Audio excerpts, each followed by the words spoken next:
I was working with a client recently who showed me their member onboarding process. It was a spreadsheet, not a bad spreadsheet, actually a pretty thorough one. Every step someone needed to complete when a new member joined. There were emails to send, people to contact, access to request, one account at a time, whoever held the keys to each individual thing. I mean, it worked. They'd been running it for a while.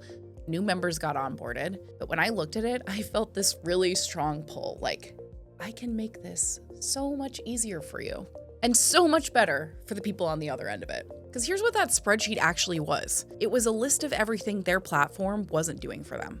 Every row was a manual step that didn't have to be manual.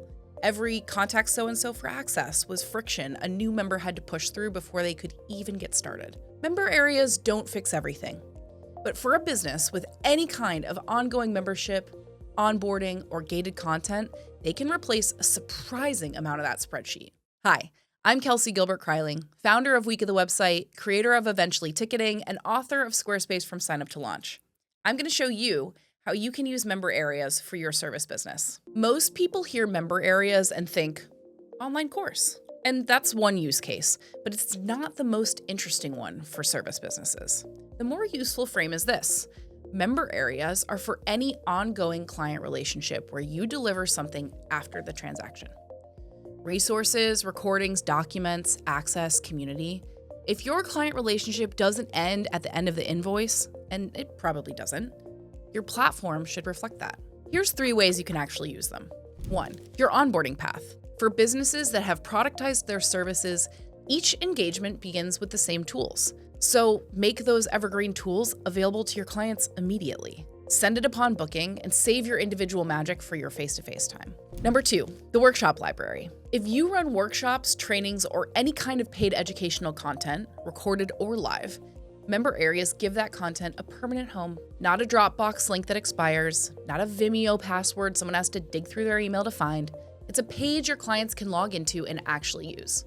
I use this for my own course and supporting book materials. We also use it for our client training portal at Week of the Website. Number 3, the membership layer. If you have ongoing clients, people paying monthly for continued access to you, resources, community membership, member areas let you gate that content properly. Instead of managing it through email lists or manual processes, the platform handles access automatically. Here's the thing I want you to know before you build anything.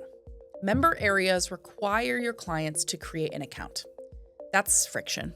It's not deal-breaking friction, but it's real friction. For a one-time transaction, it's probably not worth it. If someone buys a single workshop and then has to create an account to access it, that extra step might cost you more goodwill than just organized delivery gains. The use cases where member areas really earn their friction are the ongoing ones: reoccurring clients, multi-session programs, memberships. Places where the client will log back in more than once. So know which one you're building before you start. Your client relationships don't end at the end of your invoice. Your platform should reflect that.